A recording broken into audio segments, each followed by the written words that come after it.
PM Modi ने तीसरी बार भारत के प्रधानमंत्री पद की शपथ ले ली है। इस शपथ ग्रहण में पड़ोसी देशों के लीडर्स को भी बुलाया गया था, लेकिन पाकिस्तान से किसी को भी नहीं बुलाया गया था। हालांकि पाकिस्तान की तरफ से पीएम मोदी को तीसरी बार प्रधानमंत्री बनने पर बधाई दी गई है। इस बधाई के साथ कुछ ऐसा लिखा गया जिस पर पीएम मोदी ने भारत का रुख भी साफ कर दिया है और पीएम मोदी ने पाकिस्तान को कड़ा संदेश भी दे दिया है।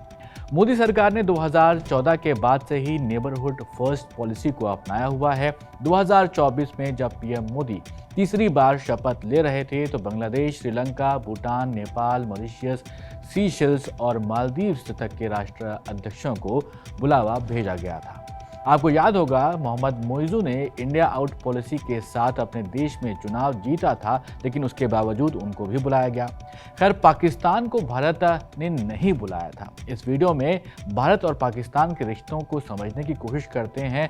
ये भी समझते हैं कि पीएम मोदी ने पाकिस्तान की बधाई के बाद क्या कहा और भारत के तमाम पड़ोसी देशों के साथ कैसे रिश्ते हैं। मेरा नाम है सैयद सोबान, आप देख रहे हैं स्विच।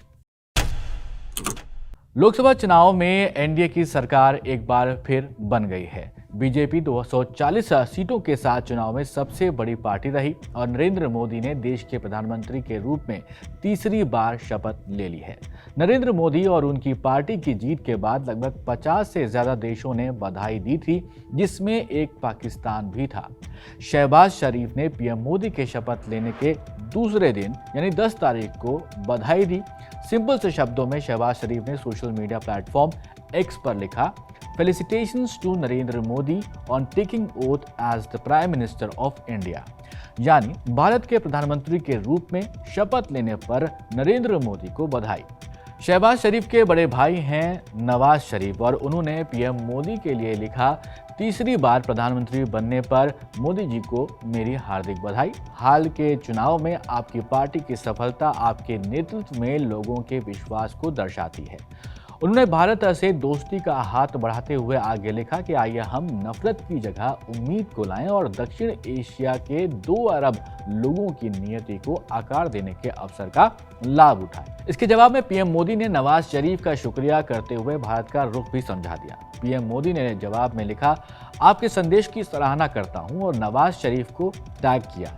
साथ ही ये भी लिखा कि भारत के लोग हमेशा शांति, सुरक्षा और प्रगतिशील विचारों के पक्षधर रहे हैं।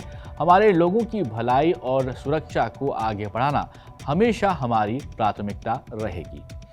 पीएम मोदी के इस संदेश से ये साफ समझ में आता है कि पाकिस्तान भले ही भारत से दोस्ती करना चाहता हो, लेकिन भारत का पक्ष साफ है कि पाकिस्तान को पहले आतंकवाद और आतंकवादियों को अपने देश में शरण देना बंद करना होगा। लाहौर में नवाज शरीफ ने सार्वजनिक रूप से करगिल में पाकिस्तान की गलती मानी थी और कहा था कि ऐसा करके पाकिस्तान ने शांति की शर्तों का उल्लंघन किया था। यह अभी कुछ दिन पहले की ही बात है। प्रधानमंत्री मोदी भी 2015 में अचानक पाकिस्तान के दौरे पर पहुंच गए थे। अफगानिस्तान की यात्रा से लौटते हुए रास्ते में वो लाहौर उतर गए थे, जहां उनका स्वागत करने वाले नवाज शरीफ ही थे। पीएम मोदी ने अपनी तरफ से रिश्ते सुधारने की हालांकि कोशिश लगातार की है, लेकिन फिर भी भारत और पाकिस्तान के रिश्ते सुधरे नहीं हैं। लेकिन कॉमन बात यहाँ ये है कि पाकिस्तान जब अटल बिहारी वाजपेयी या फिर पीएम मोदी पाकिस्तान गए हों तो नवाज शरीफ की सरकार में अहम भूमिका रही थी। 2024 में भी नवाज शरीफ ही हैं जो लगातार यहाँ पर कोशिश कर रहे हैं कि भारत से रिश्ते अच्छे हों। हालांकि जो अभी पीएम हैं वो उन्हीं की पार्टी के और उनके भाई यहाँ पर शहबाज शरीफ हैं पाकिस्तान के। नरेंद्र मोदी 2014 से ही ये संदेश साफ रख रहे हैं कि भारत को पड़ोसी देशों के साथ अच्छे संबंध बनाते हुए चलना है, जहां नेबरहुड फर्स्ट के मिशन के साथ मोदी सरकार ने काम करना शुरू किया था। पहले 2 शपथ समारोह में अलग अलग देशों को न्योता दिया गया था। इस बार इंडियन ओशन में मौजूद देशों को आमंत्रित किया गया था।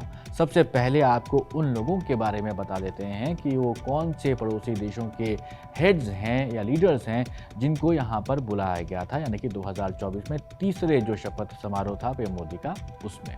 तो इस लिस्ट में अगर देखा जाए तो प्रेसिडेंट ऑफ श्रीलंका रानिल विक्रमसिंघे हैं, president of Maldives doctor Mohamed Muizzu हैं, vice president of Seychelles Ahmed Afif हैं, prime minister of Bangladesh Sheikh Hasina को भी आपने यहाँ पर देखा। Prime minister of Mauritius Pravind Kumar Jugnauth यहाँ पर पहुंचे थे। Prime minister of Nepal Pushpa Kamal Dahal Prachanda और prime minister of Bhutan Tshering Tobgay यहाँ पर शामिल थे इस शपथ ग्रहण समारोह में। विदेश मंत्रालय की तरफ से ये कहा गया है कि नेबरहुड फर्स्ट पॉलिसी और सागर विजन को आगे बढ़ाने के उद्देश्य से इन देशों के प्रमुख को यहाँ पर देश में बुलाया गया था। अब आपका सवाल होगा कि नेबरहुड फर्स्ट पॉलिसी तो समझ में आती है, लेकिन सागर विजन क्या है? सागर का मतलब हुआ security and growth for all in the region vision.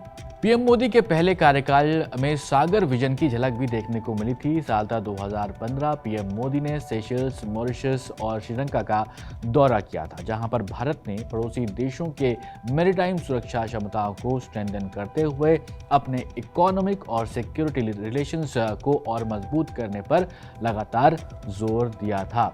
इसके अलावा इस विजन के तहत भारत ने जापान, अमेरिका, बांग्लादेश और इंडोनेशिया के साथ सैन्य अभ्यास करता रहा है और भारत ने साल 2020 में मिशन सागर को कोविड महामारी के दौरान मानवीय मदद के लिए भी प्रयोग किया था, जिसके तहत मालदीव, मॉरिशस और सेशल जैसे देशों को समुद्र के रास्ते मेडिकल मदद दी गई थी।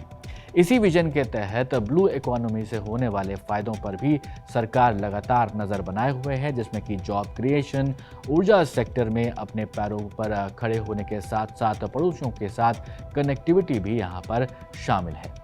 अगर बात करें भूटान और भारत की, तो लगातार बड़े भाई की तरह भारत भूटान की मदद करता हुआ आया है और इसी वजह से भूटान हमेशा भारत और पीएम मोदी की तारीफों के पुल बांधता रहा है। भारत की हमेशा ही ये कोशिश रही है कि वो अपने पड़ोसी देशों के साथ बेहतर रिश्ते बनाता रहे। हालांकि अब पाकिस्तान भी दोस्ती का हाथ आगे बढ़ा रहा है। आपका क्या मानना है कि पाकिस्तान और नवाज शरीफ की तरफ से जो हाथ दोस्ती का बढ़ाया जा रहा है, उसके ऊपर भारत को किस तरह से रिएक्ट करना चाहिए?